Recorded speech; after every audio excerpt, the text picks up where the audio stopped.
You gonna start? Because we're already. I was giving it the 10 count, yes. Whatever. All right.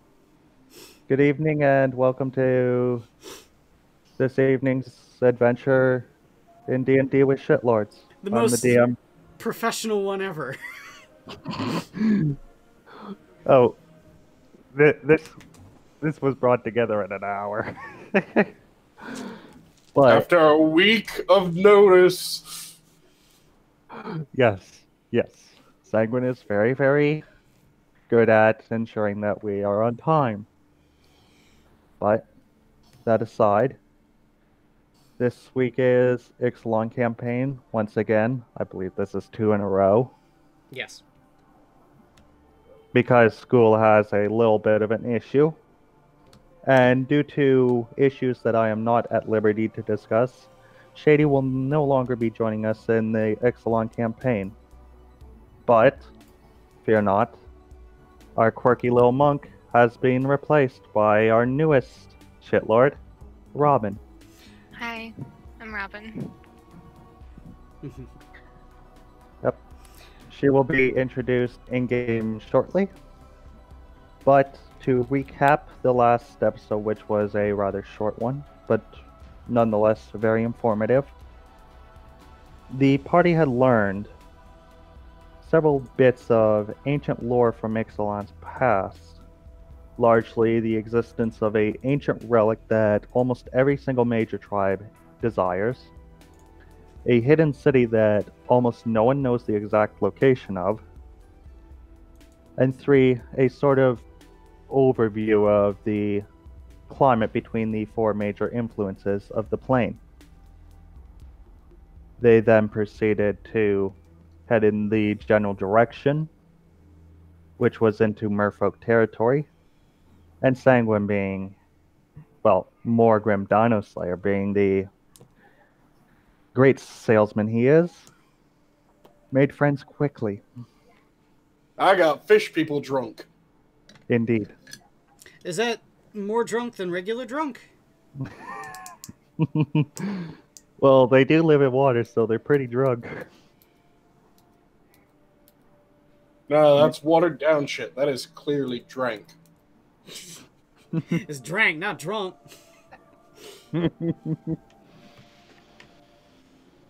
Well, if I remember correctly, our party was starting out in the following morning after a visit from the merfolk, or am I off a little bit? I thought we were headed to their village with them. Yeah, we were headed to their village with them. Yeah, you were given semi-precise instructions on how to get to a local merfolk village. And we watched had the as you do drunkards so. following us, so... Not necessarily the 2 that you got drunk. No, but I was offering them drinks too, so it's only a matter of time. Yes. Unfortunately, Robin, you're going to have to wait a little bit for the opportune moment. That's fine. But we now turn to the party in their lovely wagon. Wagons. I have 2! Yeah. In our little caravan. When suddenly, through the monsoon that is making it indistinguishable from night and day, a sudden flash blinds the party for a split second. A woman's voice can be heard. Wyron, return home. And when the flash disappears, Wyron cannot be seen. I'm guessing that was one of the merfolk that was following us. Wyron is Shady's character. Weimar. My mistake. Yes. Yeah.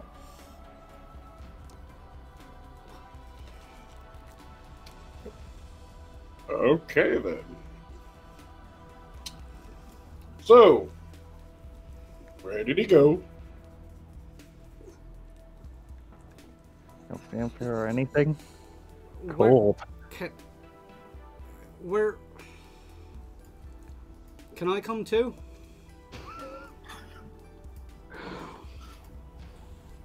Unfortunately, whoever took Weimar seems unresponsive to your demand. Give him back or you don't get any booze.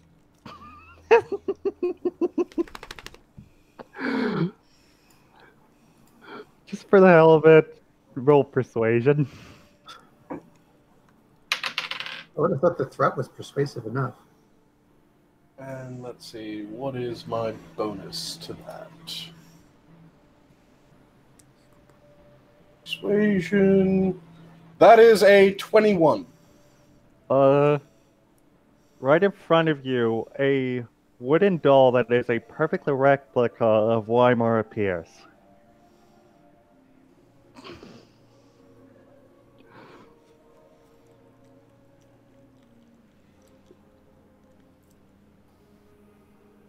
That is not a person.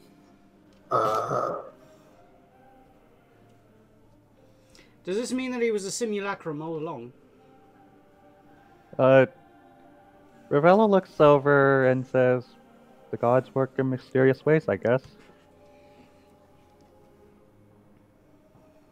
Well, you're all kinds of useful, aren't you, Ravello? I have no idea about any female deity. All three of the threefold sun are often either depicted in male images or in ambiguous forms. So I have no clue who took him. I'd assume it was that lady he talked about from time to time. Can your dino smell anything? He sort of pats Alexander's cheek, and the little raptor looks around a bit, but doesn't seem to make anything that would indicate an alarm.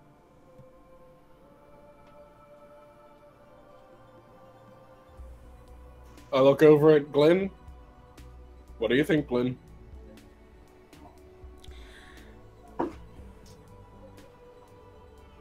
I don't rightly know. He could be in a better place. Ravello looks a little horrified at that thought. Don't worry, Ravello, you'll get there eventually too. I'd at least like to have a full life before I get there. That's up to you now, isn't it? Chiron finishes digging around in his bag and pulls out some tools to take little sample scrapings of the new wooden Weimar. Before you start scraping him, can you tell if that's actually him? That'll take a religion check for clerics and whatnot, and arcana for every other caster. Non-casters do not get the call. Which is why I'm asking the people so inclined. It's a 13. Religion? I may be a cleric, but I've only got a +1, so let's see how well that goes. 7? Glenn, you cannot discern whether or not it's a transfigured Weimar or just a replica. And Chiron, you've heard stories of more humorous gods sort of doing this sort of thing, and typically, based on what you know about Asmar specifically, which is very little, that they do not follow malevolent gods. So, in all likelihood, it's a replica and not transfigured. I don't think it's him. It's a good likeness, though. Well, hold on to it. Maybe a way to contact him if we ever need him again. Or maybe he can direct whatever deity took him out of here to try and get us out of here as well. Or maybe at some point if we need more firewood. Ravello gives a little chuckle and... A bit disrespectful, Maybe but... her druid can make him grow into a real boy. I don't think I can, but I'll take the doll. Yeah.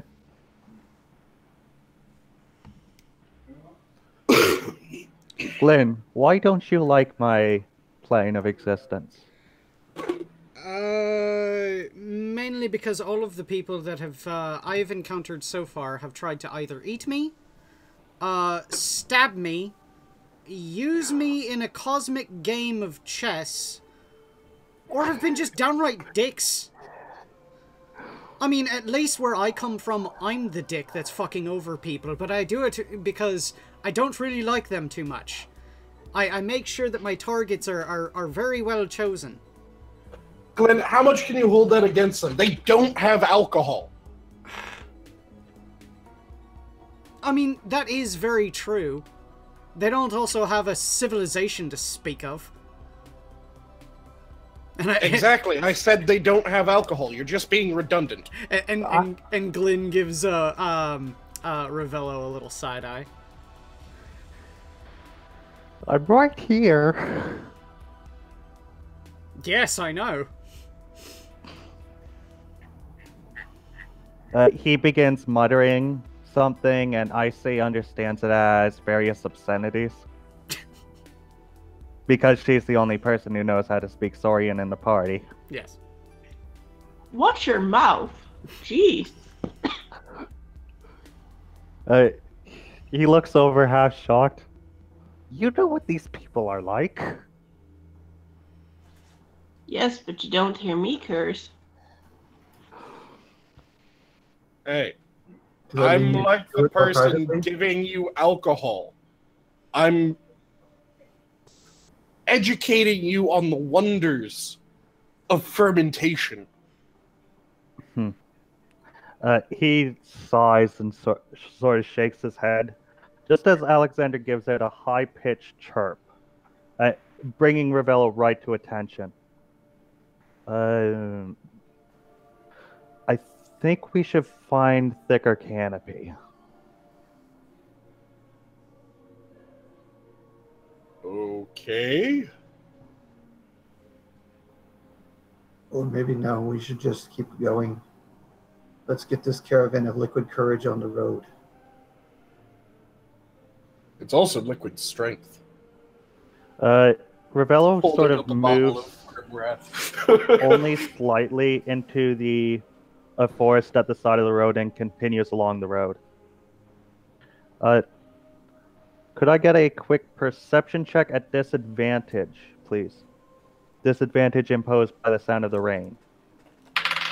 For everybody? Yep. 14. 4. 14. Aw. Oh, you're at 18. 14s. 18. Ooh. I'm actually trying to pick up this specific stat block. Why not? 'Cause I use a luck. Ooh, that would be then now with luck 27. Shit. Yeah, I think I'm not gonna pass this.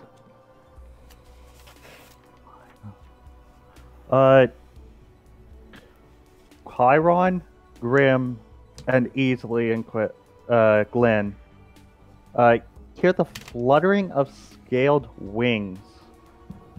And Inquisitor, you get a little bit more because, well, very perceptive.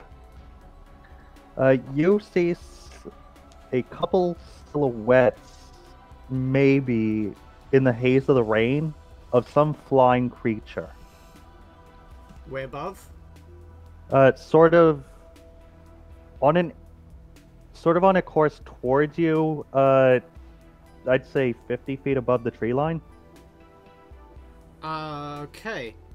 I'm going to cast what was the name of that? Blessing of the Trickster on myself.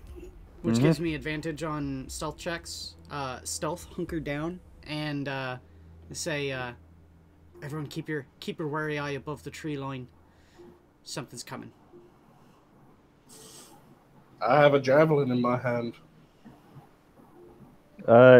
Alexander is now really acting up. Like, Icy, you can tell based on his chirps that Alexander is half terrified of what's coming. I Also, think we should be moving because even the raptor is scared. Tell me what I'm gonna kill. Ravello looks over you and says, "Can you handle a pair of aerosaurs?" Probably. I don't know what that is, but I think fighting should only be a last resort. Mm-hmm. Well, I'm not saying we'll stop and wait for him. I'm saying that my carts aren't gonna fit through the woods. Ravello So keep going. but keep nods his your head and weathered says, eye. "Try to cover up as best as possible. Maybe they'll fly over." Hey, And you can do that. We're going to continue on, right? Yeah, I'm moving. making no attempts to become stealthy. I'm already stealthy. I'm on a mule cart. Yeah. Wait, hold on. So I'm gonna have to check a horse's passive stealth. I'll tell you what. Hold on. Give me 1 second here. Let me find that spell. Well, I can. I have a spell that I can use. What is it? Pass without trace. I was gonna say, yeah, but it looks like it's range self. Masking you and your companions from detection. For the duration, each creature within... Oh, you choose within 30 feet of you. Okay. Yeah. Yeah. I was saying So, I have Pass Without a Trace as well. That's what I was gonna cast. Pass without a trace on everyone. Including the cart. Oh. And Yeah, the you'd pack probably mules. have to climb on the dinosaur that's the second pack animal to hit the entire group. Well, it's, I'm gonna it's have 30 to feet. check exactly what that does. I believe gives it. Plus 10 to stealth. Shit. Yeah. All right. And leaves no traces. Yeah, it can't be Mhm. tracked. Okay. And it lasts an hour, and if he's done, there's always my character who has it as well. After a few minutes, Well, I think Blue would let you cast it because I'm down to my last second level spell slot. Oh, fair enough. after a few minutes, the silhouettes materialize into what looks like a feathered wyvern. A pair of them fly just over the tree tops without even seeing you and just head back off into the rain. Okay. That's with casting Pass Without a Trace? No, you wouldn't have. I used the horse's passive stealth, which was about a 10, Okay. as the DC plus the 10, so it had a DC of 20. I was going to say, you do know that if we have Pass Without a Trace on, my passive stealth is 29.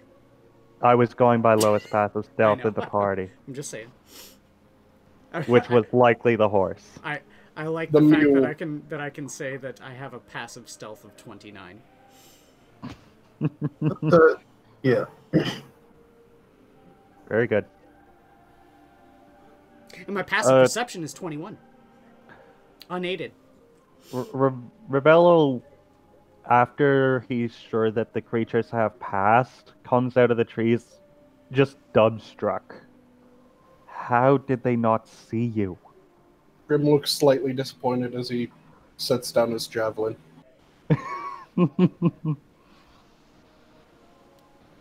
I mean, they're big and nasty, right? But any more big and nasty than the things we've already killed that are big and nasty? Oh, their sting is horrible. It's very hard to fight something that can fly when you can't. Well, I can throw things, I can. and those things burst into flame. Yeah. We know Same. that very well. I mean, I know I have a fire-breathing owl, but still. I wouldn't expect the owl to last very long against an aerosaur. You'd be Well, surprised. Also, it would if the aerosaur was trying to get the person that's throwing flaming objects at it dead. Mm-hmm. He resumes his normal course in the center of the road, sort of looking at the skies, turning his back around to make sure they're not coming back. And, you know, he's a little jumpy, but other than that, business as normal. It takes a couple more hours to get to what looks like a marsh with a gate leading under the waves, like sort of a archway that leads down into a path that goes under the water. But the path is dry. Up until the point it hits the water, then it's very wet. Okay, what I mean is that we're not going to be swimming down this path. If you want to continue, probably. The path just goes under the water. Oh. Well, end of the road for me, boys. I can't breathe underwater. Nor can I, nor can my animals. Rebello begins looking around, sort of foraging underneath the rocks, and soon picks up a small little black salamander. If I gave you the secretions of this creature, could you brew it into something? Don't call them secretions, that's gross. Why? That's what that's... I can make lizard juice into something. Why, my dear Chiron, is exactly why we need to get to the underwater bubble cities of the River Heralds. Or can you hold your breath for the half-an-hour journey?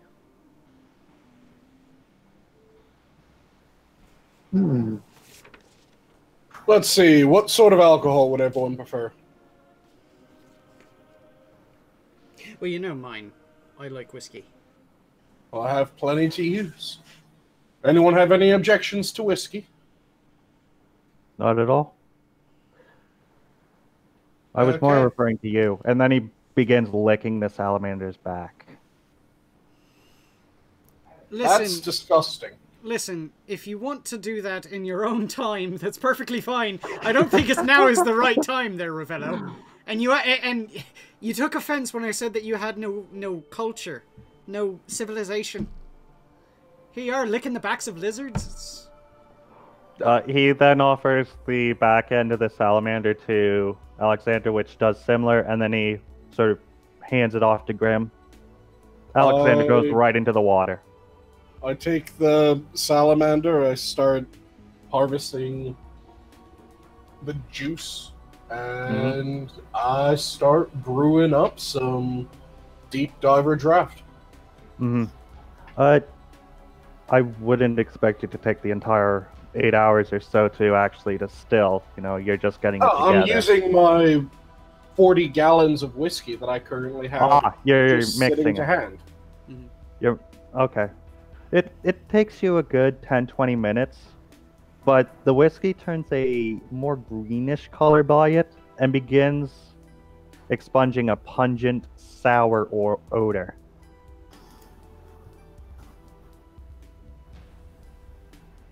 I take a hesitant sip. You feel nothing immediately obvious, but whenever the rain, for whatever reason, doesn't touch you for a while, you start to feel short of breath. Yeah, I'm judging it by its flavor. I'm Oh, not going to give bitter. people things that Frickin' taste... bitter. Wait, you were just saying that it was smelling sour and then it tastes bitter? Same thing. Tart and No. bitter are the same thing. No, they're the exact opposite. Sour is acidic, bitter is basic. I would say there's... My mistake. Yeah. There's, Very, very, very tart.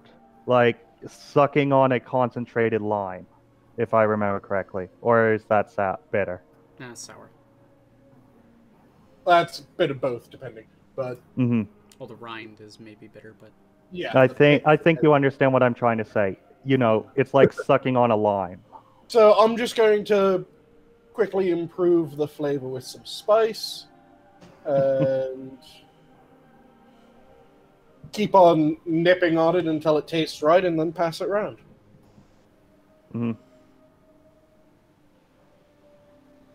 Everyone ready? And I also dose my animals. Yeah, you give them a little sip to make sure. Yep. All right. How long do we expect this to last? You would not be able to tell. This is an extremely unique method of finding water breathing.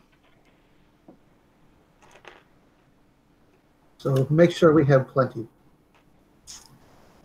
I'm going to ask if I can do something while I was making it, because you were saying that I could passively make it without any issue.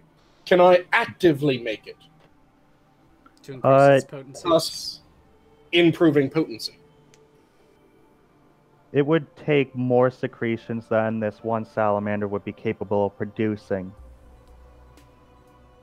You would guess. Potency would directly correlate to dose. Alex, can you tell if there's more around? I think we're under a little bit of time here because... Fine. I like doing things thoroughly. Oh, I know you do. We can find them later. I kind of have to agree. We can better look for them another time. Let's do the dive then. So, as you begin... and I fasten everything down in my cart so that nothing... Make sure it's all waterproofed. And so that nothing can float off. As you wander in, a few of the merfolk and a third hooded figure approaches you from behind, the two that were following you. And Robin, I guess you can tell by this point. So, Go ahead. Yes. do you want me to describe myself, or just... A basic description. I said you were under a hood. I'd assume that that's how you'd like to make your introduction based on what I read. So I have a purple hood that is over my head, and I have a veil that covers the bottom half of my face. And my clothes are really simple and tight. And I have a pendant that holds my cloak together that is of a fox looking over its shoulder. Are you making any attempt to hide this? I'd call it more of a brooch than a pendant. No, it's out in the open. Okay. One of the merfolk approaches the wagon and says, tapping it lightly with a slight knock, "I'd assume that this outlander is also with you?" Sure. Do you have more of these? And I hold out the salamander torch. Well, she wasn't with us. She could be, though? Who are you again? Before that, I need something explicit from Chiron. Did you make any attempt to turn around and look at this new figure? Well, yes. Then you immediately recognize the brooch as the symbol of a quite famous thief back on Sagel. The Crimson She-Demon. she-demon of some sort. The name escapes me right now. Robin, you can say the title if you so choose. The Crimson She-Demon. Yeah, you immediately recognize that symbol as her symbol. Yes.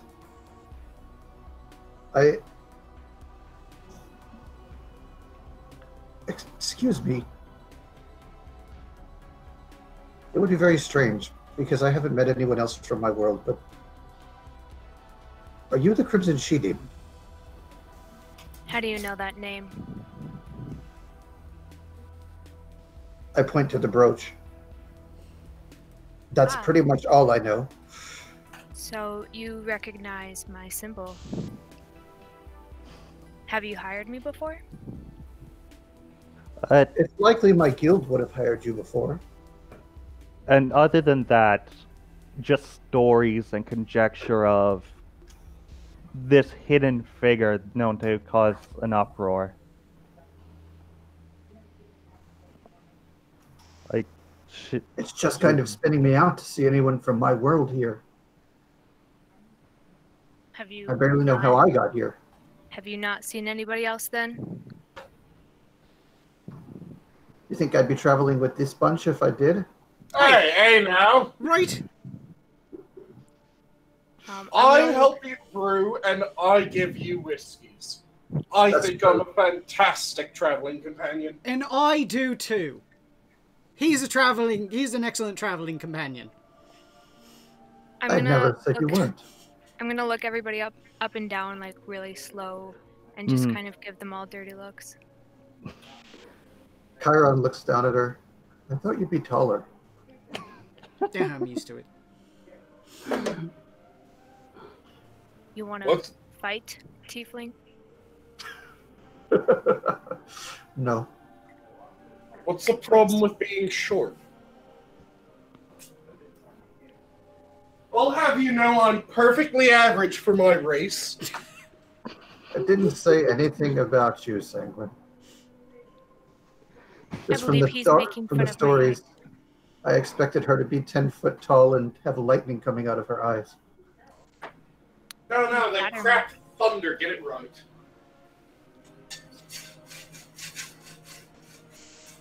Why do you flatter me so? Well, I'm just saying what I heard. Then I'm glad my reputation impresses you.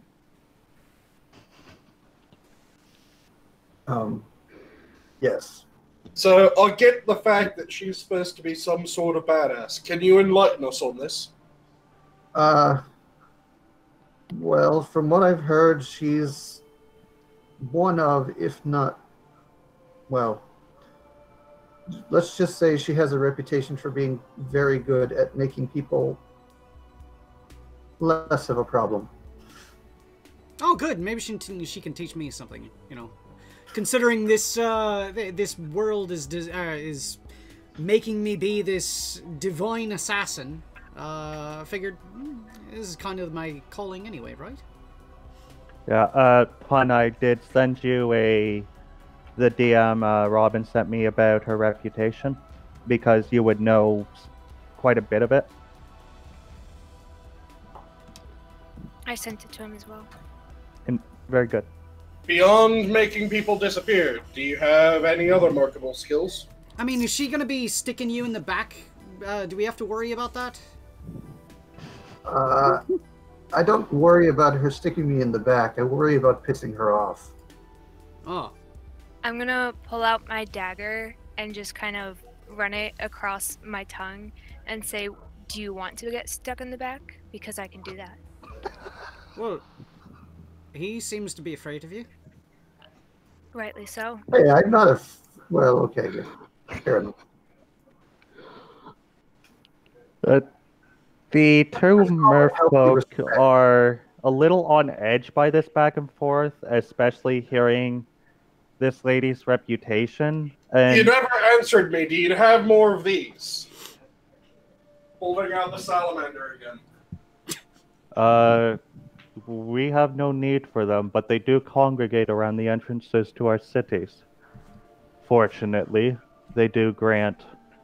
Can you Most find more of humanoids. these for me? We have to deal with this intruder first. I'll give you alcohol. What's alcohol? I pour out a small dose of some whiskey, and I Sanguine, give them... sorry, Morgrim, not now. I can't cure them of their lightheadedness anymore, and I don't want to get on their bad side just yet. I'm giving them less than a finger. I understand, alright? But now's not the time. We have this shady figure here that seems to be going to kill Chiron? Am I understanding this correctly? I can't imagine who would have hired her to kill me. I have no wish to kill the tiefling unless he does something to piss me off. Oh, it's a racial thing. You don't like tieflings. I am a tiefling. Oh. I'm gonna pull back my hood. Revealing this red and white splotched face. And I have really curly hair that is curled around what you would assume to be my horns. I have no clue who you are. All this posturing has no effect. I'm sorry to spoil this for you. The merfolk sort of raise their weapons. Hey, thinking... I didn't say that shit. Put them down. Look, okay. If it means getting us moving into the water to see your people, which is our goal, she's with us, just so that we can keep an eye on her, alright? I'm still trying to figure out if she can do anything to make me money. Oh, I'm sure she can steal some people's, you know, cut some purses and stab some people in the back. Why would you say that in front of the guards? Oh, it's perfectly fine. Would you like to see what I can do? Sure. Yeah. I am going to punch Morgrim in the face. Okay. Give it a go. I like her. Oh, it's a 9. A 9 to hit? That doesn't come close. Yeah. No, he's got a way higher AC than that. I'm gonna do it again. I'm gonna my first one's gonna fake it. Give Sanguine a chance to retaliate if he so chooses. So it just kind of whiffs on me as I just kind of, what are you doing? And I decide, okay. Turnabout, fair play. So to hit, that is an unnatural 20. I doubt a level 5 rogue has that much AC. Well, you know, with higher dex. I know. I was about to say. No, it hits. My AC. If it's a hit, roll damage. No, It's no. punch, so it's just 1 plus my damage modifier. So take 11 damage. I say, remember, the only people that that roll damage for punches are monks. And brawler feat takers. Yes. I'm just used to saying roll damage after a hit. Yeah, I know. Yeah. So take 11 damage. I'm gonna throw another punch and retaliate. As this is unfolding, one of the merfolk backs up and blows a horn. Immediately, No, you stop that shit. This is between the two of us. We're having fun. The arch drops. The lake begins to bubble, and dozens of merfolk warriors begin to come out of it. All of you guys just stand back. I'm having fun. I'll give you out. Here. Glenn, do me a favor. the rhyme stout that's low enough alcohol, it shouldn't get them all pissed. Start divvying out some rhyme stout. Glenn will summon some light into both of his hands, kind of hold it up and say, "Taking bets! Who do you think is going to be the better fighter here?" House puts it on the Grim, not discounting Scary Lady, but we're going to see who is the better fighter here. When they come out of the water and while Grim is yelling, Glenn is yelling, I'm gonna put my hood back up and step back and look meek. No, come on, let's have a dance. Kairod pulls a bell from the thin air from behind him and strikes it. Ding ding. The merfolk sort of stop for a moment. They still look ready to strike, but are half confused by the bell. Alex, get the rhyme stout flowing.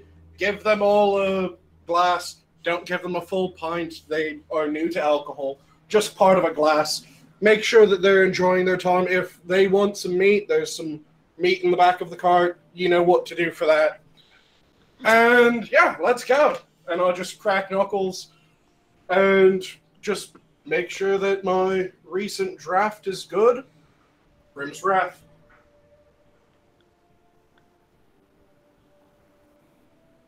I just want to say that Alex is standing there like, I don't know what's going on. I don't know these people.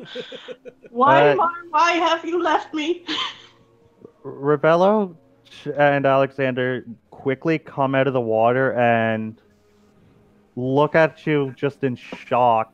Ravello, Alex isn't doing it. Start handing out some rhyme stout. You remember the show. Come on, let's get this going. He sighs and says, "They're not after you. They're after this lady who assaulted you." No, they aren't after anyone. This is fun. Let's go. Give them the alcohol. He's taking bets. He's announcing the round. Come on, lady, let's go. He asked for it. Literally. Well, to be fair, you did. The guard who blew actually the head guard drops down out of the tree in between you two, the members of the group, and the other merfolk that have assembled. Are you going to be the officiate? Put their weapons back to a non-aggressive position, for lack of a better word. And he just looks at you both. Is the lady Offlander with you? Yes, and we're having a bit of fun. Let's continue on. If you want to be the officiate, that's perfectly fine, but we're going to have a little dance right here. Offlander, are you with these people? Yeah. I know one of them from my own world. Very well, but do not sense. bring violence into our cities. We aren't. We're having this performance outside of your city. It's perfectly fine. It's just a little bit of fun. We're having a dance. We're making sure that our skills stay sharp. He again sighs, walks over to Ravello, and most of the guards just depart, other than a couple that jump into the tree. No, come on. The rhyme stout's coming out. You'll have plenty of fun. You'll have a bit of something to nip off of. And I am going to roll persuasion for that. Very well. And that is a 24. A few of them, instead of running off, sort of returns to your side, sort of curious. A few of them are holding out their hands as if to ask for whatever strange food or drink you are offering. Ravello, come on. Now you, girly, we're going to have a dance. Let's see how this works. Ravello begins handing out alcohol as I'd assume Grim prepares for actual combat. Oh, I'm already ready. I just took a nip of Grim Wrath. I'm good. Okay. Well, it's just a dwarf standing there like, come on. Let's have a go. Any response, Robin? I'm gonna look up from underneath my hood and I'm gonna say you had it coming, and then I'm gonna do a flurry of blows. Ooh. She's a monk. If I remember correctly, flurry of blows can only be done after a successful roll to attack, not on its own. Yeah, it's well, no, you can do a flurry of blows even with an unsuccessful attack. It's just that it uses your bonus action. It's a bonus action. Yeah. I'm just checking that. Immediately after you take the attack action. Yep, so you need to have a swing, and then you can do flurry of blows. The swing doesn't need to connect, though. Yep. But there was a alternate, because she swung, then I swung, so now it's a new turn. Her round, Yep. yeah. So now she can technically attack and then flurry of blows. Yep. I'm gonna go for a jab to the neck. Roll to hit.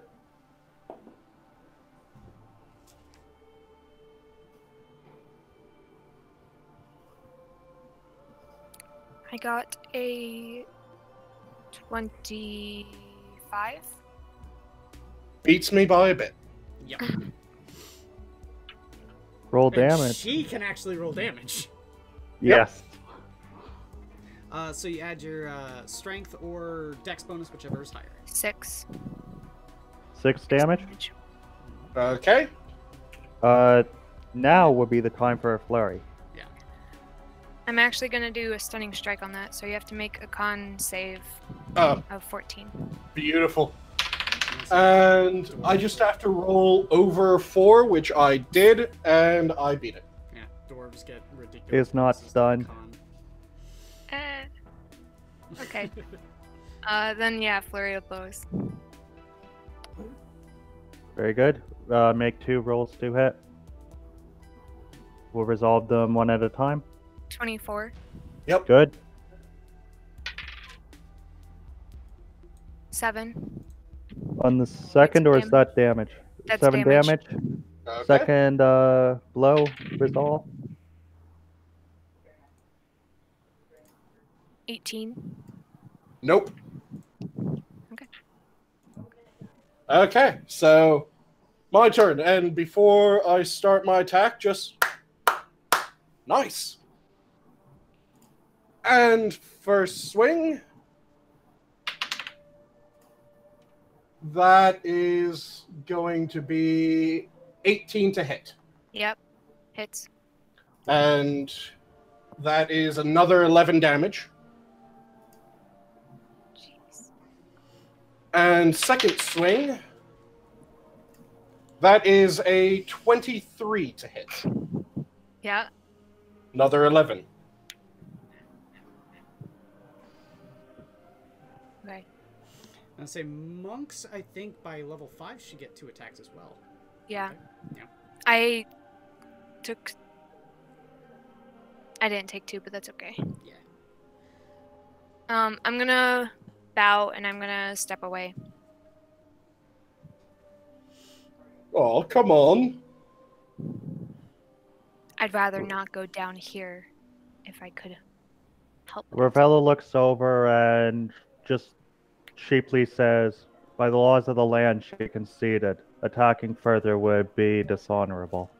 Oh, I'm not attacking further. I'm just saying, come on, my chin's right here. It's fine. I'll hit you in the chin later, Grim. But Okay. just to show that we've got good faith here. Grim will walk over and lay a hand on her shoulder and heal for 15. Ah! Very good. Thank you, strange man. By the I way, have no idea, lady. more grim Rhymebeard, and I offer a hand.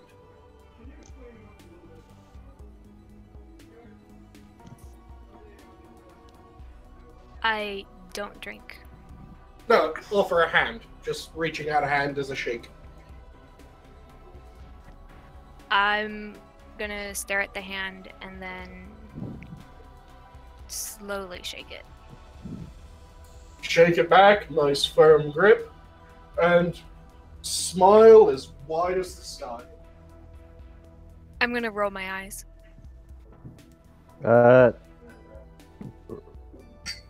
Ravello then walks over to the new figure. Ravello stands about 5.5 feet, looks rather young, and is adorned in armor that is heavily feathered with greens, whites, and yellows, where it's not actual metal. Ravella, get me 2 more of these, and I stick the salamander in his face. He pulls out one, hands it to you, and then offers the other to Robin. I'm going to make potion. I suggest if you do not drink, milady, you lick the back of this thing, if you wish to travel with us. I watch him while I take the salamander, and then I give it a really long lick. And hand it back. By the way, Grim got a pretty harsh beating, right? Yeah, I'm fine. Yeah, I'm still gonna give you cure wounds. How about 10 HP? Okay, I was just gonna use a healing thing when we were on our way. Just because I'm fine. Shit, that's right. I gotta mark down the slot I used. So, I'm going to quickly skim off the salamander juice and then hand all 3 salamanders that I have to Alex. Do you mind taking care of these? I have a feeling I want to use them later. Sure. Ravello sighs and says, unless she has large enough pools of water and the correct type of algae, they won't last a day. We're going underwater. I think there is enough water for them. For now. I'm sure they have some other beast to burden and they have the ability to make carts. I can rig up a pool for them.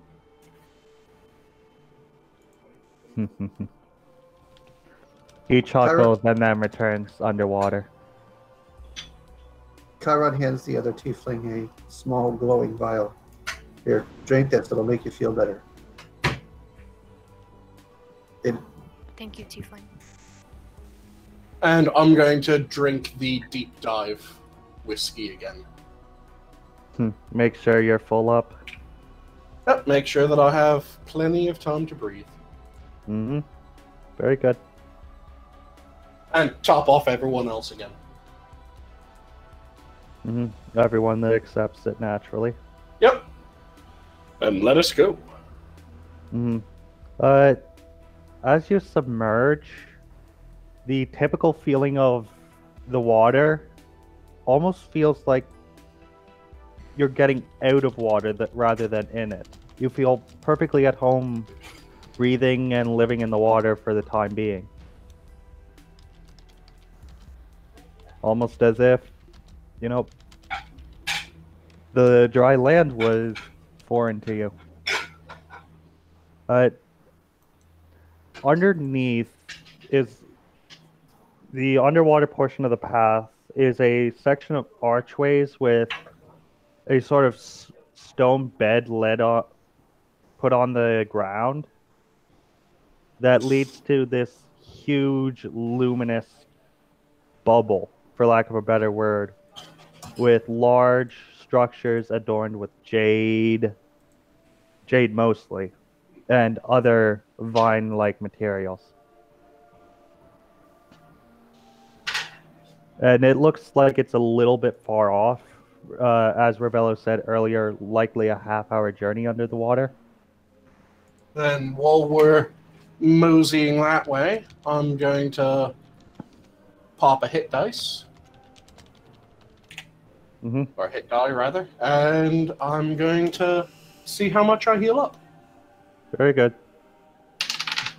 Not that half hour is actually a full short rest. It's only half of one. Oh, so I'll wait unless you're saying that we will get a full rest before. I'd say, yeah, the travel, especially if you slow down a bit, will be enough for a short rest. Okay. And I'm back up at full. With what, healing surge? Yep, with a burning a hit die. Oh, okay. Oh, alright, yeah. Good point. Anyone else have anything to do during the short rest? I'm gonna do a hit die too.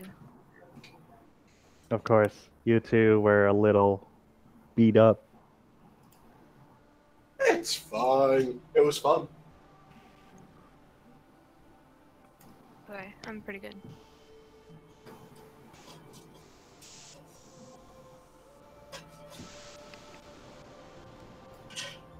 So, Girly, where did you learn to fight?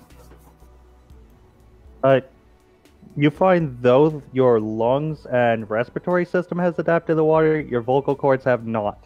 So all that comes out is bubbles. Then I just start going, damn it, this is fairly inconvenient.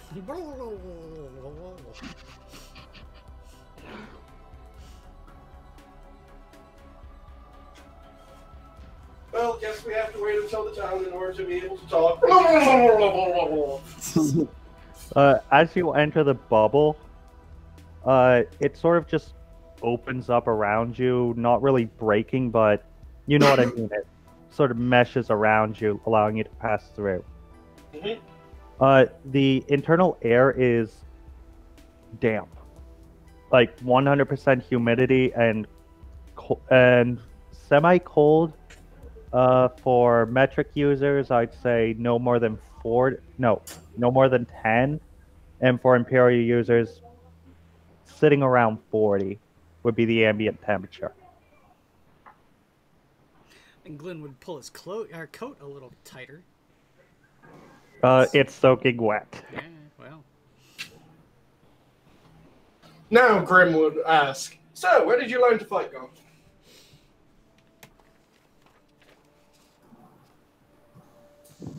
A monastery. How very specific.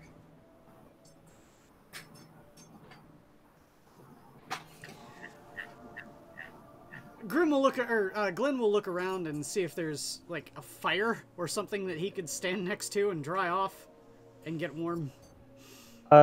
There's nothing specific, but it seems that from No the longer humidity of the air, you're likely not going to be dry.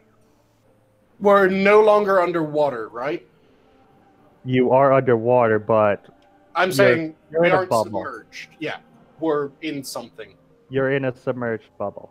So what I'm going to do is I'm going to pass Glyn a Grim Persistence, which will up his Constitution, which should up his ability to deal with this type of shit.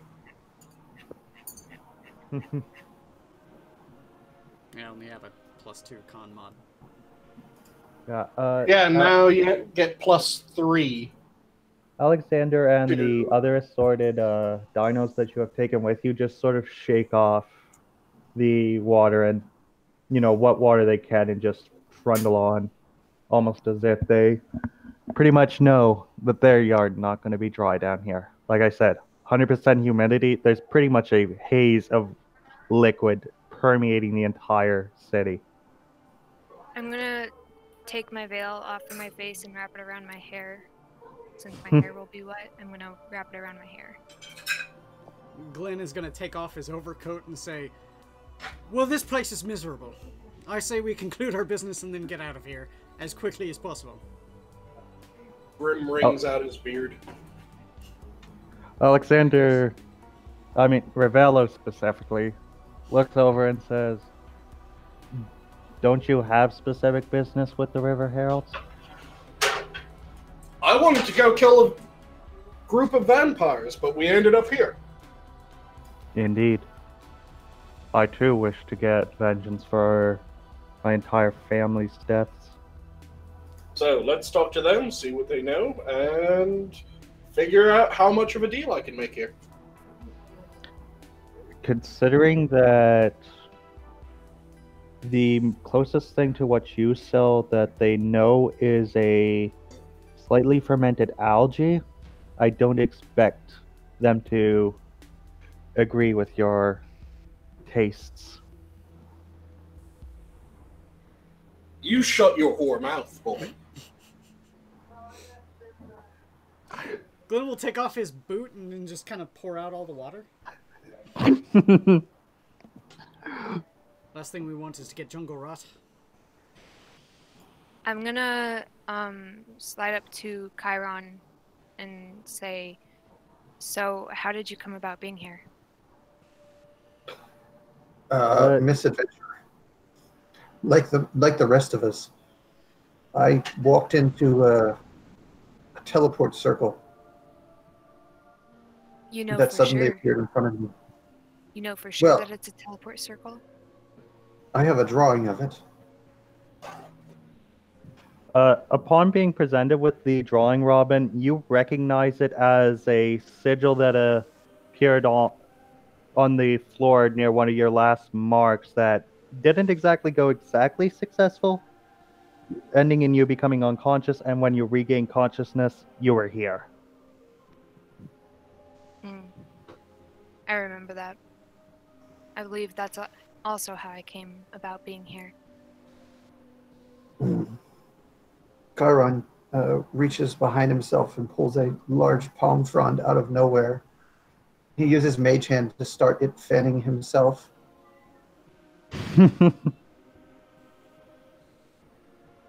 So let's find someone who's official, like, boy, you can help with that. One of the merfolk, and his body is covered head to toe in jade, begins approaching you. You know, his stance is regal, and you'd expect at the very least this is some form of important person. Never mind, apparently I don't need you. Hello, sir. Good day, surface walkers. What brings you to our city? Well, we ended up finding your people. I started speaking to the captain of the group that met us, and I think I can do some deals with you. He has briefed us on your foul liquid. I will not have you ruining our traditions. Nothing foul about it, nothing ruining. In fact, I have one alcohol that is blessed by the gods. You speak blasphemy. Only the gods can do such things. I do not speak blasphemy, for I told them about it when I met with their avatars. If you'll excuse my friend here, I believe what we are looking for is some information, and perhaps we could offer something in return if you were to provide this information. What information are you I'm mainly exactly looking presuming? for business, as I was saying. The captain of the guard and his section leader, recently demoted, have already told me about your foul fluid. As I said, it is not welcome here. And as I said, it was blessed by the gods of this world. You speak of meeting the gods. What are you, some sort of chosen? Yes, exactly. Ravello just shrugs slightly. The official just sort of huffs and... If you'd like, I pull out a javelin and just kind of toss it into the ground, letting it burst into flames for a few moments. No, we're in an enclosed area of the smoke! Yeah, the merfolk just go nuts and pretty much extinguish the fire immediately. Not that it was that big of a fire, everything is just coated in this haze that permeates the bubble. You know, there's not much to light a blaze. See, that was something that your god gave me. Fire. And I pick up my javelin again. Kalani's gift. You may be chosen.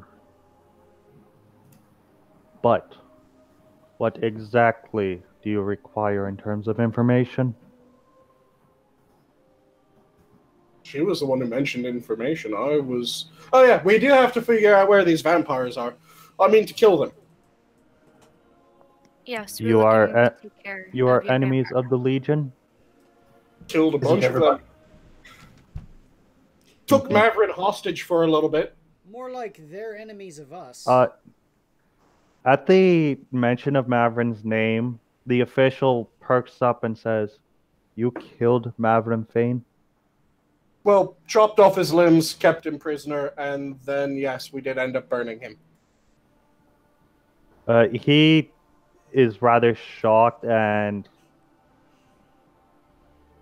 makes a few quick claps before, opening his hands in a sort of, I'd say, a prostrating way, but he's still in a full stand, and says, "Praise be the chosen of the threefold Sun, for our time of suffering is over." And clearly something produced by a chosen of your deities and blessed by your deities cannot be foul. Are you going to keep pushing this alcohol thing on them? Absolutely. Why? He pretty much is. They obviously are not interested. Though we do not wish to partake of this alcohol, we do, however, believe that it is right that you do know about the Legion's slave camps. They are mobile, never stay in one place for long. Likely if someone is taken, they have either been fed upon in a husk or have been worked to death by now. Ravello does seem a little sullen by this revelation.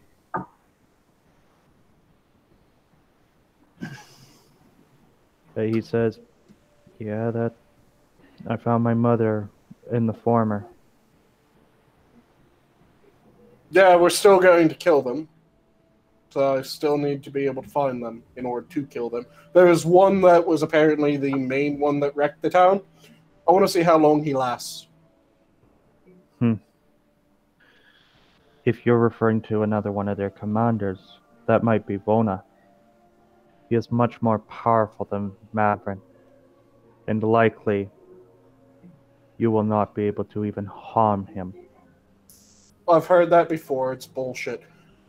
So, how do I find him?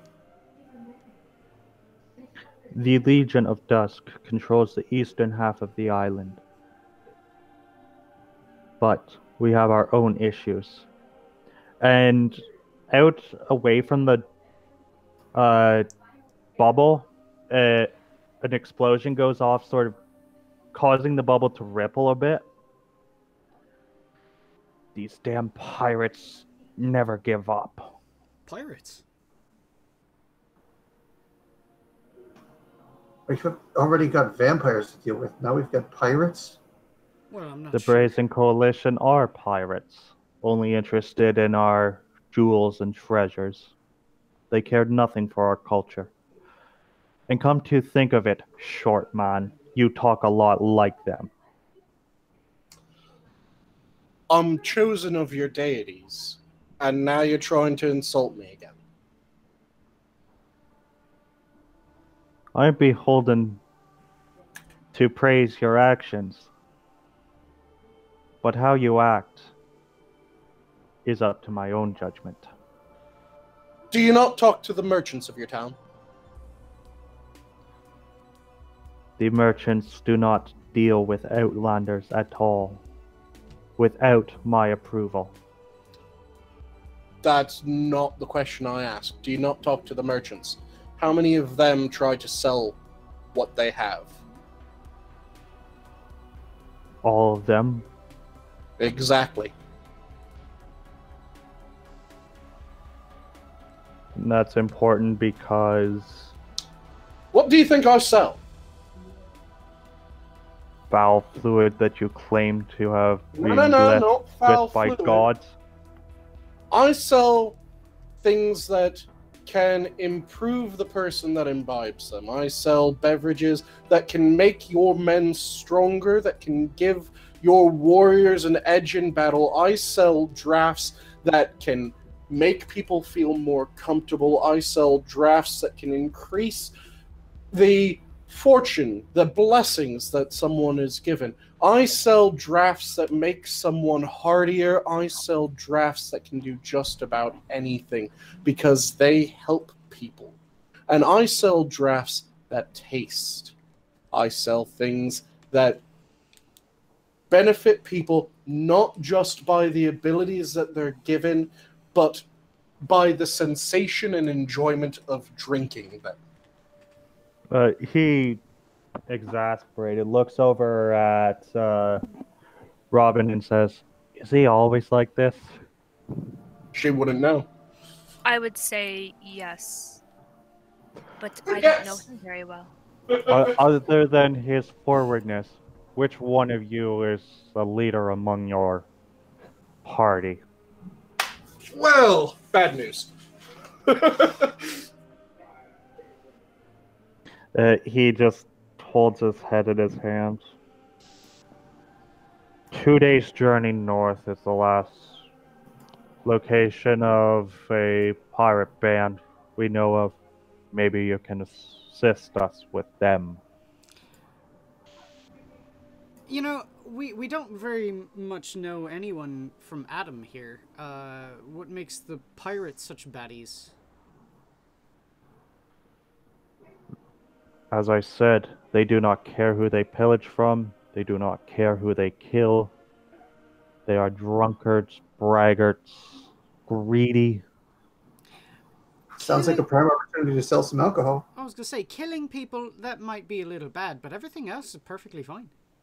Yeah, if I could arrange it for them to be more mercantile in their interests rather than bloodthirsty, sound like a decent lot.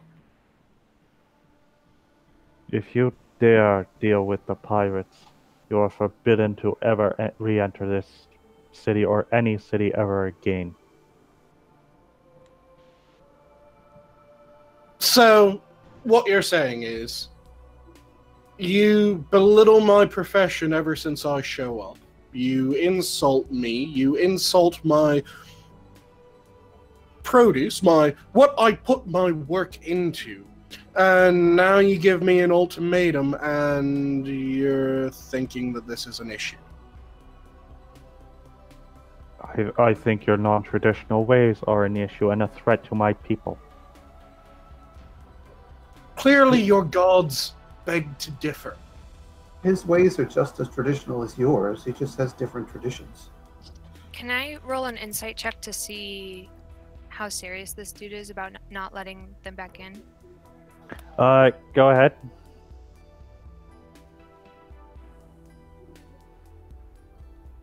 $24. You can tell that there is something bothering him, and though he is very, very good at hiding it, he's actually hesitant about everything he's saying.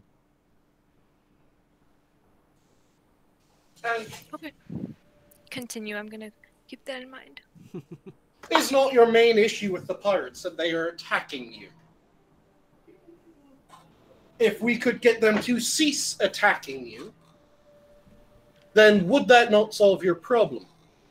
Yet what you want to do is you want them to cease attacking you and to have them be eradicated. Now, which group, without knowing this group of pirates of which you speak, which group seems more vile, the one that wishes the extermination of another, just because that they do not like the traditions that that group holds, as you claim is the case with the other group, but is also the case with you, or a group that could be reasoned with? Have you seen what they have done to a destroyed merfolk city? I have not. Then I expect you not to judge my decisions. you judge me. Have you seen any harm that I've done? Other than to the dinos in the back of the cart.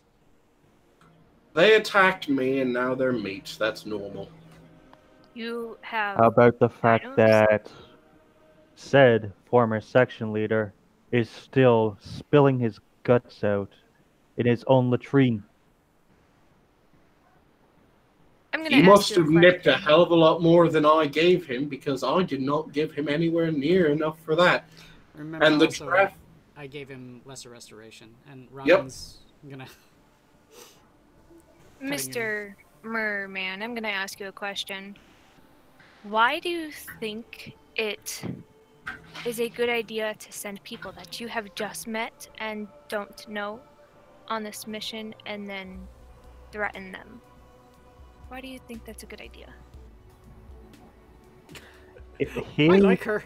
he looks over a little shocked before, hanging his head a little bit and turning around. No selling of alcohol, but you may pass among the city freely. Good day. No. You are still No, slandering what I do. Leave it. Leave it. No. Leave it. It's fine. No. It's fine. I'll tell you why. Because the person that's really going to get the mileage out of the pirates here is going to be us. Yes. It sounds like they have a lot of money and a lot of love of alcohol. Wouldn't you rather be there? He still Rebecca- insulted my wares. Ravel leans over to Chiron and says, "We are being heard." Let's have this conversation elsewhere. Not so public, maybe? I don't know. Public seems a perfect place. I'm not sure if I want to kill anyone today. Not going to kill. Just letting them know that what that man is saying is a lie. As you talk, another explosion happens, but far closer, and instead of the bubble rippling and then returning to normal, it almost appears like the bubble is beginning to crack. Well, let's go deal with that. I'm not done with you, old man. But I don't much like the idea of that collapsing on me. Handle it and we'll talk. Good day. Nice doing business with you. Ha. We haven't started doing business yet. We Is will. there a way that we can get a long rest, please? You see more barrels, presumably filled with explosive, falling down from the surface. Alright. Go on then. How do we get to the surface and get these people to stop for now? Ravello sort of ties down Alexander, turns around, exits the bubble, and just begins swimming up. Can I? Chiron tries to get close enough to use mage hand to pull out the fuses. Tries to do what? Use mage hand to pull out the fuse for the depth charge. Free explosives. What's the range on Mage Hand? I think 30 feet. 30 feet. Out of range. Well, that's gonna be dicey too. if you What? don't manage to pluck the fuse, and boom. What I'm going to do? Out of everybody here, I'm the one. Well, I used to be the one who was most fire resistant. What I'm going to do is I'm going to grab one of the empty barrels from my cart, quickly make sure that it's sealed up nice and tight, walk out with a vial of Grimtooth in hand, hugging this barrel to me. The moment that I hit water, this barrel's pulling me up. Yep. You're basically just shooting right to the surface. Yep. I'm just gonna leisurely swim up. Me too. Mm-hmm. Alright, where'd Icy run off to? Her internet cracked out on her. Yeah. Okay. She's currently on her cell phone internet. I understand. Grim, because you obviously arrived several minutes before everyone else at the surface. Haha! What you see what I describe as a twin-deck 36-gun galleon dropping explosive barrels into the water. Okay, I'm going to try something that's going to be amusing if it works. Javelin. Do I see people carrying a barrel on the deck? Deck of the there ship? are several crewmen, and Javelin the cannons barrel. are sort of beginning to fixate on your possession. Javelining the barrel and then swimming. Roll to hit. What's the roll? Is a 26 to hit. You managed to scrape the barrel, but So it's a hit, but not a good one. Oh, the fire still sets on the barrel, and soon, boom. Exactly. Fire pretty much all over the rear end of the back deck. People scrambling. The cannons have stopped moving, and it seems like you've at least stopped these depth charges from being dropped for a good while. I start paddling my barrel towards the ship. Oh, there goes the sneak attack. Well, no, you can still sneak. I just won't. They're used to that. They know that we're here, though. Just quick question. Will Lesser Restoration cure the bends? Because Grim is going to have a very bad time very soon. Yeah, right? Rapid decompression? Yeah. How deep was the lake? About 90, 100 feet. Let's see, when do the bends kick in? Because it has to be really deep, typically. You don't get it from 30, and I don't think you get it from even 90.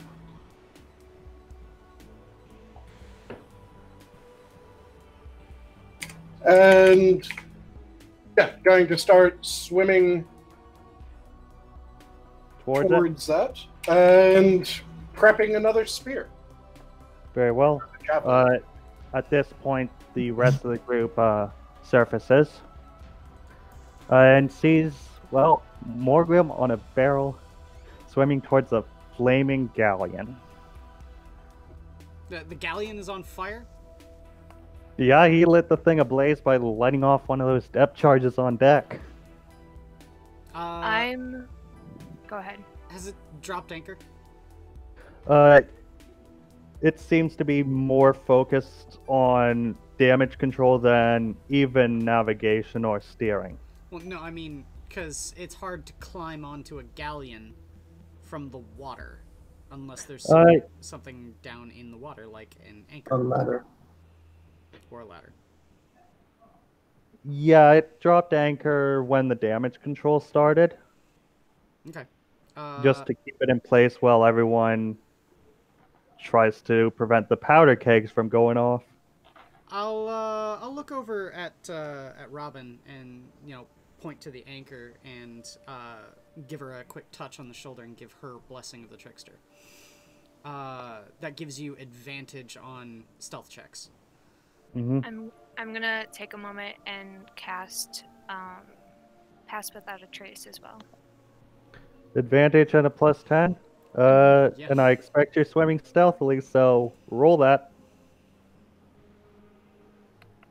Roll to swim? Roll stealth. Oh. Roll to swim stealthy. I would impose it's a regular roll because you can't really do stealth in the water, so advantage cancels out disadvantage. Yeah. I got a natural 1. But with a +10. Yeah, 14. Tell you what, I'm gonna give her one of my luck points. Okay. You got 15, because I rolled a 2. Well, it's not a natural 1, so... Uh, it takes a bit, but few of the pirates do actually spot you as you reach the anchor, and sort of begin lowering their. You wouldn't quite understand what they are. I'm trying to explain a firearm to a medieval fantasy. Mm. And it seems to go off with a large bang. Most of them are inaccurate, especially because they're more focused on damage control, and these are handguns. You know, hand muskets, actually. Mm-hmm. You know, but there's little sprays of water coming up as these weapons, for lack of a better word, are shooting bursts of smoke and fire at you as best you can understand. I'm gonna raise my fist and flip them off. And then I'm gonna get closer and try to dive a little bit deeper underwater so that they can't see me as well. Mm-hmm. And I'm gonna try to find where I can enter. Being as you've been pointed to the anchor and presumably you've been heading towards the anchor, you find it with a little issue. Okay. I'm gonna wait a moment and then I'm gonna start climbing up. Mm-hmm. By this point, most of the pirates have thought you've been hit and have returned to damage control. Once you get into the upper deck, not the main deck, just the upper gun deck, which is where the anchor is normally stowed and where the portcullis for it is, whatever. You find that people are just frantically focusing on moving the barrels from the back end of the ship where the fire is towards the front end of the ship, and others are just running around. They're speaking in some variation of common that you can barely make out, but based on what they're saying, a few of them are frantically shouting out orders towards the others. Okay. Grim, Chiron, anything you two doing? They have a sail, right? Indeed. Javelin. They have several sails. I'm aiming for the largest sail. All right, main sail. With my second javelin. All right, roll. That is a 26. The roll was really a formality. I knew your bonuses were pretty much enough on their own. The javelin hits the center mass, bursting into flames, and quickly the canvas sails begin to light a blaze as cannon fire begins to come at your barrel. Okay. If people want to try sneaking up, pass without a trace is 30 feet. So if you get 30 feet within me, wherever I am on the ship, you get the plus 10.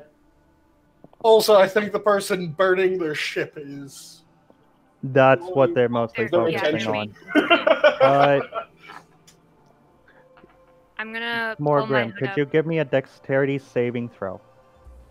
Dex save? Okay. Not my best, but not shit. And that is a 15, unfortunately. You were just quick enough to realize one of the shots is raining true to get off of your barrel. In the end, only taking 11 points of damage from the exploding cannonball and barrel. Okay. Kicky feet towards the ship. How far from the water is the deck? It's about 10 to 20 feet up from waterline to deck. Okay. So there's at least 2 gun decks and then a main top deck. I think Glenn would have followed. behind her and gotten on the anchor and climbed up. Yeah, you two managed to get in. Robin? I'm gonna put my hood up and start briskly walking around and seeing. What you can do to sabotage the ship? Yeah, just walking through and seeing what's happening. For the most part, the barrels look like the same barrels that have been dropping on the merfolk city. And most people are either A, shouting orders at you to do something, like secure the barrels, get that powder away from the fire, that sort of thing. And you can estimate based on the orders and how frantically they're moving with the barrels that likely those barrels are a weak point. Okay, I'm gonna take one of the barrels that is loose and act like I'm following orders and accidentally just push it into the fire.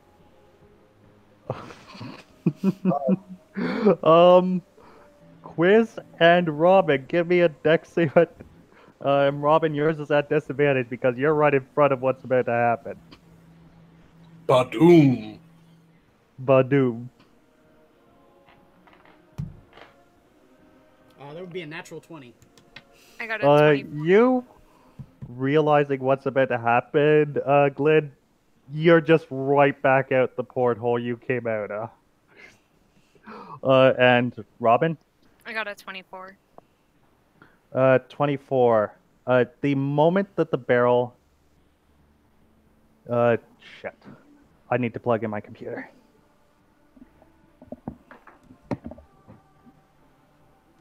It's been unplugged all this time, like big?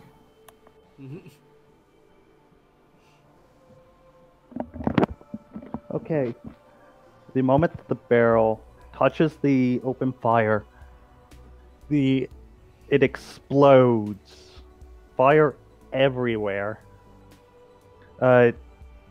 You are quick enough to jump out a cannon port, but not before you get caught up in a rather large gout of fire as the entire ship goes up. You just detonated the main magazine or powder keg. So you are taking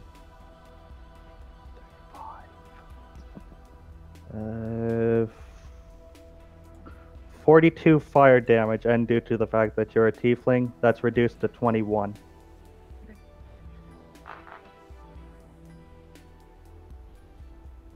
I'm gonna... Said I jumped out of a cannon port? Yep. I'm just gonna go back into the water and give everybody a thumbs up. Yeah, the ship it was basically torn apart. There's just pieces and survivors floating on the wreckage in the water. Burning powder and oil everywhere. I'm gonna... No, never mind, I'm not. I was gonna try and climb back on and go searching through the captain's quarters, but I'm not. There aren't any captain's quarters anymore. Chiron turns to her in the water and says, I really didn't need another reminder not to piss you off, but I'm certain to remember it. You'll make sure to remember that lesson very well then. Very good. Kick Ravello, having only now surfaced because he's not really that great of a swimmer, looks around and says, what did you guys do? Blew something up on deck, lit their sail on fire, and then more boom lower down. I can tell. I pretended I was one of them and kind of pushed a barrel into the fire, no big deal. No big deal. You're covered in scorch marks. Yeah, it's not the worst scar I'm gonna get. The old man owes me an empty barrel. As you say this, Glenn is going to Merfolk... grip the chain for the anchor with his feet and pull out a flute and start playing it as the ship goes down. I know the tune.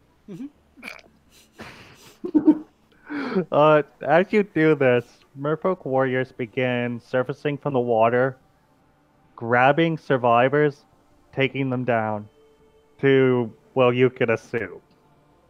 Not to drown them, I hope. That's the slow way of doing it.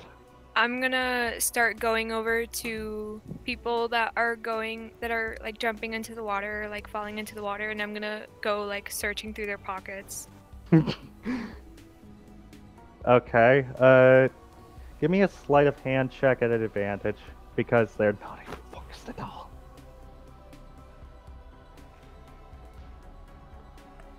I got a 23. Very good. Someone find me one of their boomsticks. Most of them are.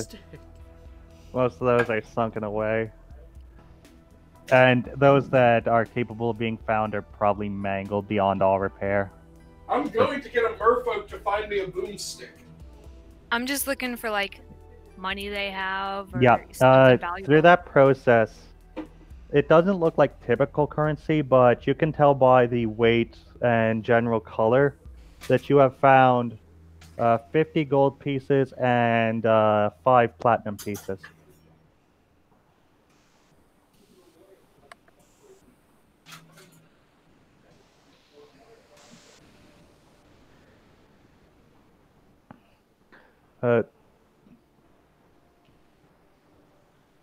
Ravello, after figuring out exactly what happened, and most of the survivors are taken down to their fates, looks at more Morgrim than anything because he assumes that most of the fire was him. Dead wrong. Hey!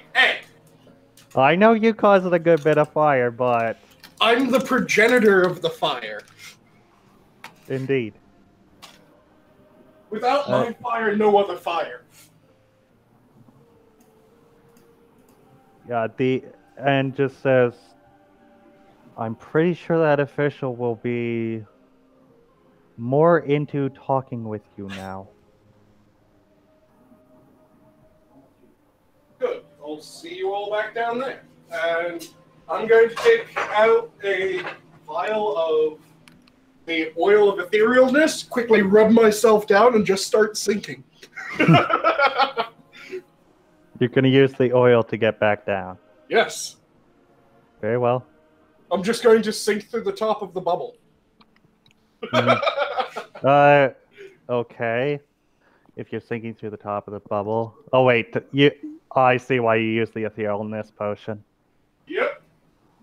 I was about to roll dice for fall damage.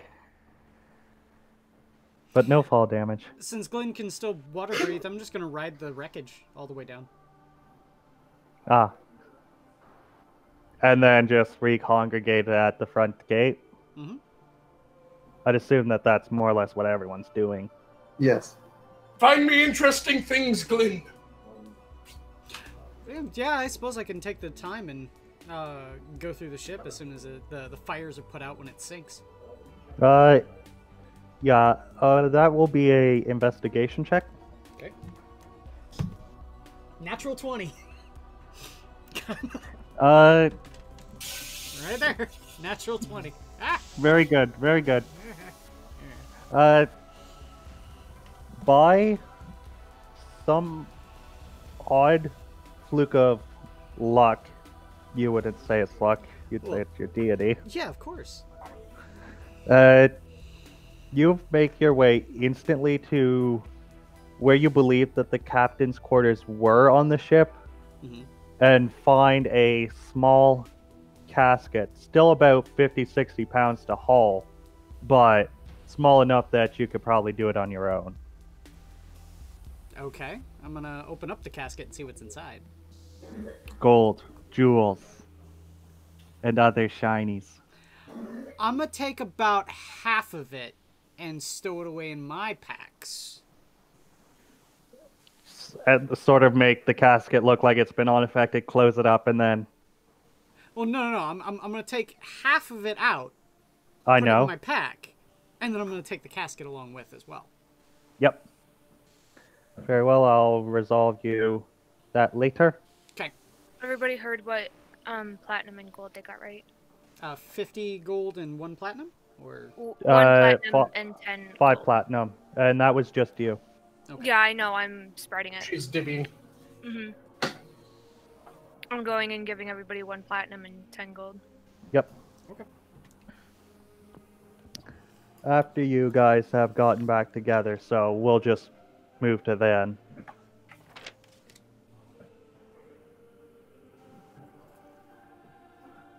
That's within an hour, right? About an hour. Okay. I still have like 7,000 gold. So I'm still kind of wispy and not really there. And I'm just walking through people in order to find the old man. He's right front and center and smiling a little smugly. I told you to deal with it. I didn't expect needing to send my warriors to handle the wreckage from falling onto this bubble. You shut your whore mouth. I'm just gonna curtsy a little bit and just smile up at him. So how many times has one of those come to you? And how many times have you sunk it? He looks at you a bit and says, "It's been the same one. We usually just kill enough of the crew to make it run off." Now it's fucked. It's gone. Indeed. You owe me a barrel. And we need to talk. I did promise you we would talk. And on the barrel, it was your barrel. What you did with it was your decision. So, shall I make sure that they are able to find the provisions to make a new ship? That is... You want to threaten me, I'll threaten you back. If you want to talk politely, we can talk politely. You've been threatening this entire time. He shakes a little bit in anger before finally just sighing and saying, "Will ensure that a nearby Sun Empire village brings one in short order." Yeah. And you're going to stop slandering what I make. I still believe that your alcohol is foul and sacrilegious, but I will allow my people to make their own judgments. Fantastic. Much grace, my king, but we didn't come here to dally. Shall we get on with what's You have your certainly attracted the attention of Admiral Beckett, though. I wonder... Later, we got vampires to kill. I wonder how much of a bounty he will put on your heads for you costing him one of his prized galleons. The price on our head has worked wonders for the Vampire Queen. Considering it was only me and Morgan that was visible, I don't think it will be much of an issue.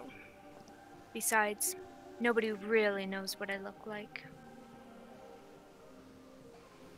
And everybody who might report it is dead, aren't they? Indeed. There is only 2 survivors currently. And you have them captive, right? Indeed. You By are any not going chance, to let them go? Not alive. do either of them know that fantastic substance that they've been making? I'd like the chance to talk to one of them.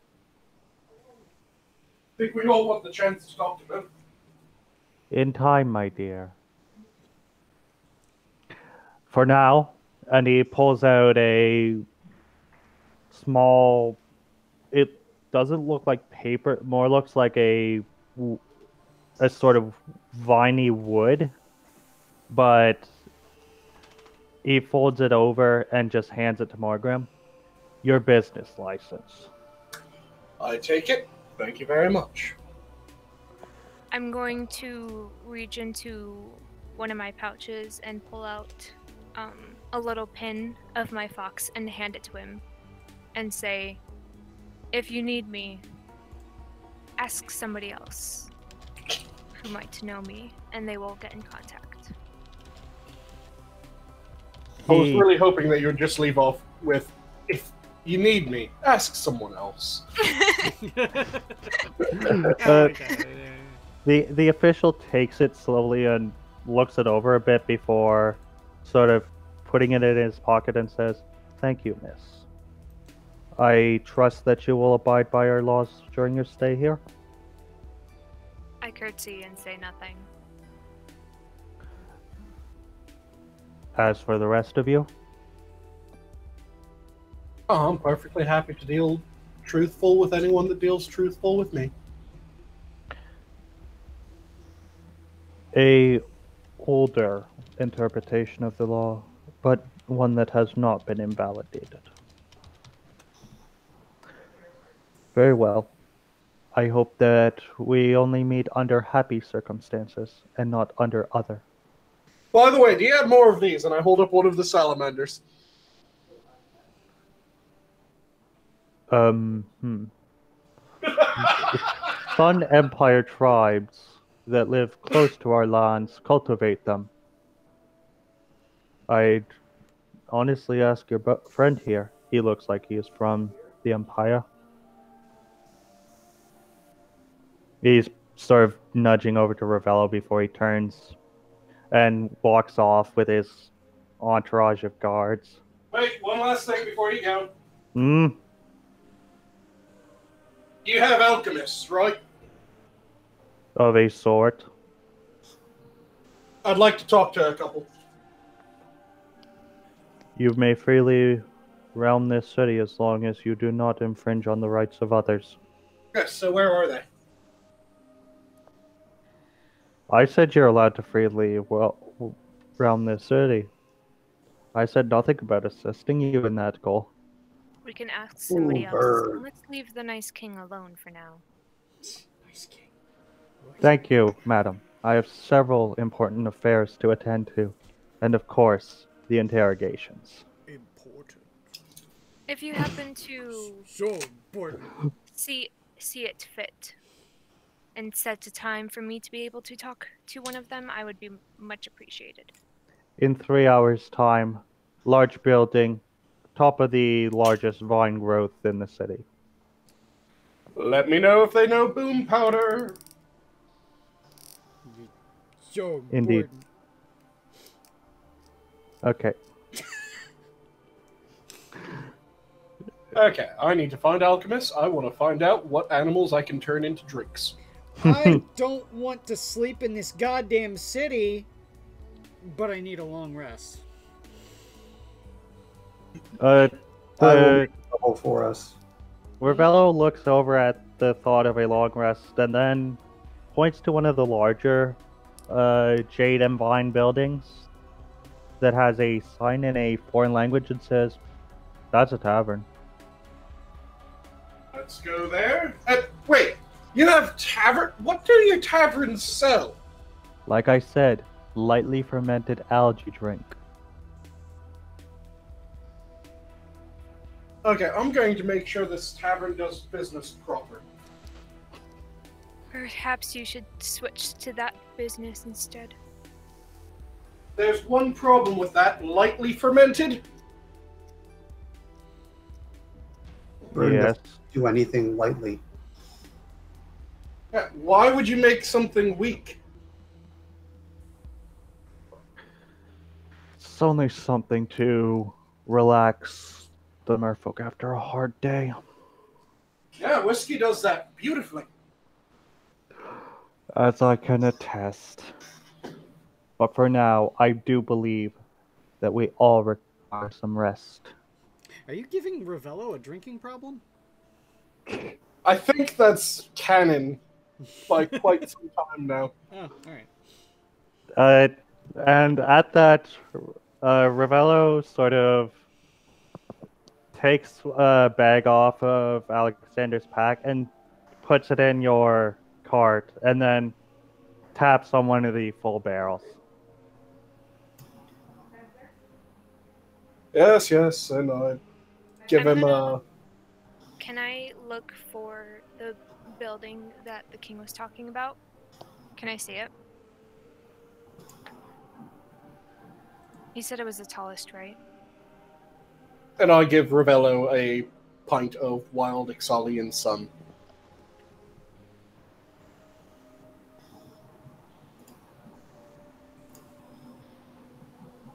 Donkey. He has muted He has himself. muted himself. Yeah. Entertain us, Sanguine. So I give Ravello that alcohol, and then I look over at the girl who I still don't know the name of.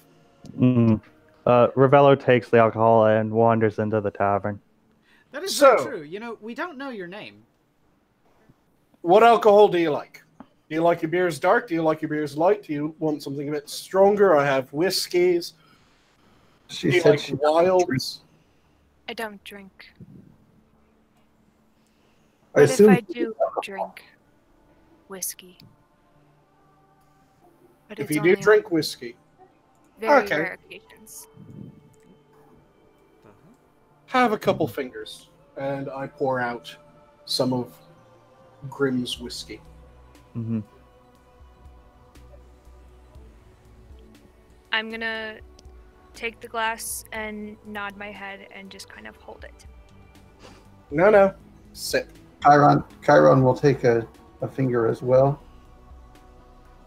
This is, after all, a rare occasion. To our new companion, what's your name? What can we call you? I'm sick of calling you tiefling or demon. I prefer not to be called demon, if I can help it. My name is Scarlet, if you must know. Okay, Scarlet. As I said, Welcome. Thank you. And your Well- name was Chiron, yes? That is how they talked to you? Yes. As you are enjoying the festivities, it feels as though the air is becoming even colder, reaching near freezing. Yeah, see, Bless this is you. what I was talking about, and not wanting to be here. I'm a shield dwarf. Like, that fucking matters to me. Well, not all of us I will can make be. us a comfortable bubble to sleep in. Ravello points out they have geothermal vents in here. I'm gonna, if we're in the tavern right now, I'm gonna go around, like exit the tavern, go around the back, take my cloak off, and then put on one of, like, a heavier sweater that I have for my winter clothing. Which is soaking wet. Yeah, I'm gonna say it's all. The Still warm, though. soaking. I had presumed that you had not entered the tavern yet. Okay. So I'm gonna go Cirque away into from an the- alleyway and change. Yeah. I understand. So about that that hut that you can make there, Chiron. Yeah, Yes. let's do that, please. Ravello sort of wobbles out and looks at you and says, "You really want to get inside? Inside are the best thermal vents. It'll feel like a hot summer day. There's one in every room." But it's still wet. Here, with Chiron's bubble, it will be dry. He shakes his head and just sort of wobbles back in. You can tell he's been through about half of what Borgrim gave him. I gave him a pint of a wild ale. He's not drunk. I'm gonna come back after I'm done putting on my little sweater and reattaching my cloak. I'm gonna just kind of walk into the tavern, not really caring if the other people follow me or not. Mm-hmm. Inside, it's quiet.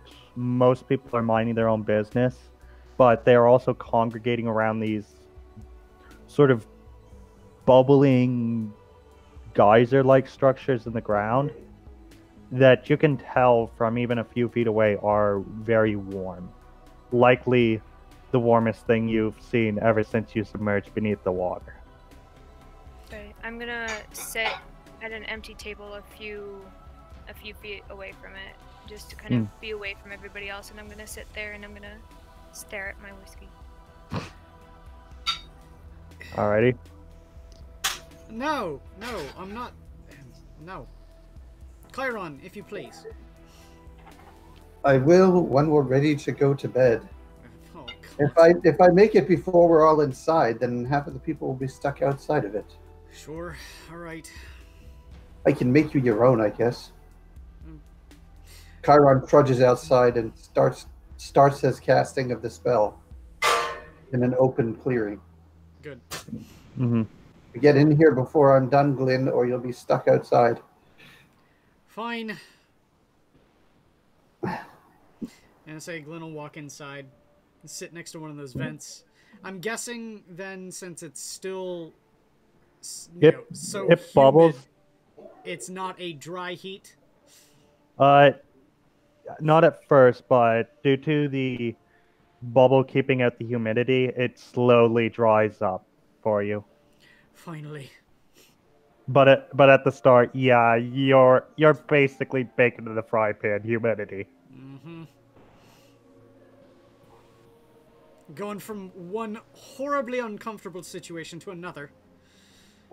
By the way, I'm gonna have my veil on around my face and my hood up, and I'm gonna try not to attract any attention. So unless they like look for me, they're not gonna realize I'm there. Yeah, you're hiding away. Glenn's gonna take off his boots and hang them like next to the vent so that they dry out. Mm-hmm.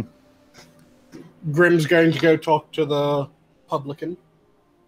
The bartender looks at you shrewdly and says, "You're this famous non-traditional drink vendor."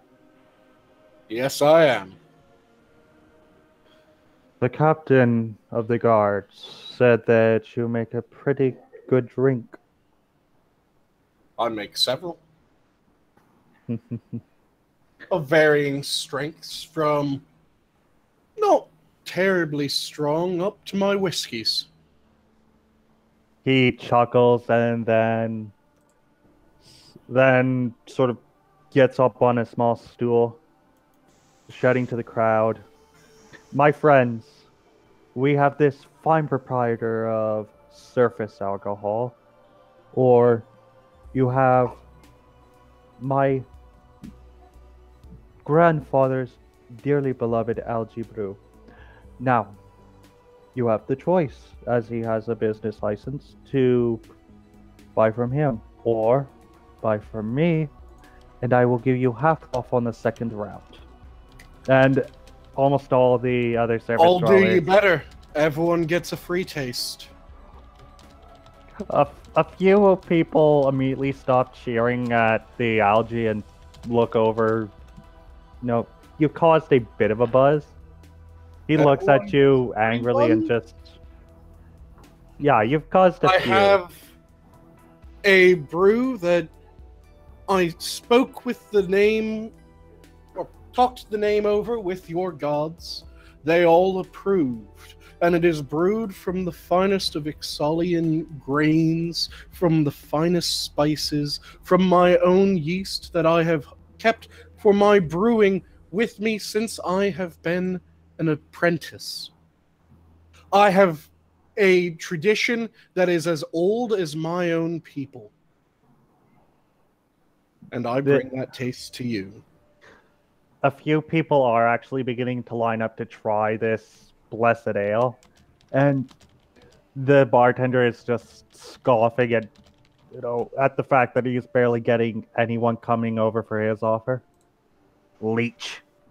And I start giving out wild Ixalan sun. Mm-hmm.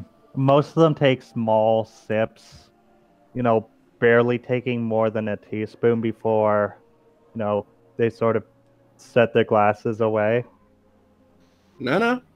It takes a moment to bloom on the tongue, for the flavors to slowly mingle on your taste buds, for the taste to really develop for you. Uh, Drink it slow, drink it steady, and the taste will show. mhm. Only a few glasses remain unpicked up after the secondary pitch, but most of them do take their glasses back to their tables and are sipping very slowly. You can immediately tell that these people milk their drinks heavily. That's fine by me. The bartender, realizing that he had only served 2 drinks while you pretty much filled up the rest of the bar, throws his apron on the ground and just walks to the kitchen cussing in some language you don't understand. But you could tell based on the tone that he was pissed. Chiron's standing by the bar when the bartender walks away, but I wanted a drink. What would you like, Chiron? He perks I up. wanted to try his algae drink. Ah, fair enough. In fact, I'll have a taste myself. He looks over, gives a snap, and this young late teen comes out, pours out 2 from the keg, and hands you this thick green. It smells lightly of liquor, but no more alcoholic than beer. And as I see the consistency, I go, my good man, how about we exchange drinks? You try one of mine, I'll try one of yours. I rather inter my grandfather and watch him turn than drink upon some surface swill. This is not swill. This is the finest stout that I have to offer. This is the stout that has been passed down in my family and in my people. This is the Rhyme Stout. Enjoy your drinks. The rooms are 3 ounces of jade a night. Be done with it. 3 ounces? Come now, my good man. Someone got a scale that they break out to trade currency. Come now, my good man. Let us enjoy the works of our lineage. Let us share in the experience. You could tell, based on the fact that this is a fellow brewing man, for one, and for two, just how he was composed. He was just about ready to get violent with you before he sort of grumbles and just books it. Not books it, just turns and enters the kitchen without another word. Ah, poor temperament for a brewer. So while this is going on, I have a few hours to kill until I have to meet up with the prisoner. So I'm gonna take a short rest and I'm gonna do... It'll likely not be until morning, based on the fact that it's getting pretty late. He did say 3 hours. Yes. So you're gonna only have a short rest. Mm-hmm. And I'm gonna use a key point to recover. Hmm. Very well. Anyone else doing anything of import before a long rest? I'm going to start talking to the patrons of the bar and asking if any of them know any good alchemists. You more or less, based on the happiness that your ale has brought them, for now.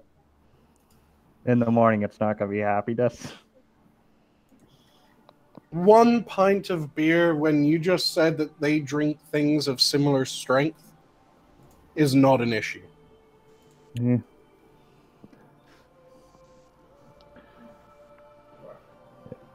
More or less. But it's a slightly different formula. I debate the science with you all night. Just the surface stuff is more potent. So, any good alchemists? As I was saying, you, from the happiness you've obtained from the patrons, have managed to basically achieve a handwritten map of the entire city, short of actually having a map. You've been given directions to basically anywhere. You know that there are 3 main alchemists that have their own shops, as well as a small sort of cloistered away monastery, for lack of a better word, that practices horticulture that is linked to the alchemist's trade. So, I'll make a trip out to one of the alchemists. The moment you step outside, you notice that the air is pretty much below freezing at this point. You know, you can see the breath. It's not really frosting due to tidal movements and whatnot, but if you go outside during this time, you're probably going to freeze. My good man, there's a reason why I'm called Rhymebeard. And do you want hypothermia? I can handle the cold. I'll roll survival if need be.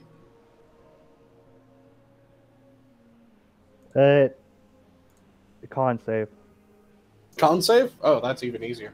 I know it is. Yeah, it is. But it's a test of physical hardiness. And that is... Quickly double check my con mod. With plus 10, that is a 20. You manage to get to each of the locations, but you find that the alchemist shops are occupied with signs you presume say closed. And I was just going to go to the first one. Oh. And then probably the cloister. Well, the shop is presumably unoccupied and closed. Looks like it's locked up tight by vines. And the monastery, the watchman says you shouldn't be out at night. Come back in the morning and we'll talk. Fair enough. Just let them know to be expecting me. The watchman nods and walks off to inform the right people. And I walk back. Casually walk back. I guess that's all for you tonight? I'll start another brewing, but that's about it. All right.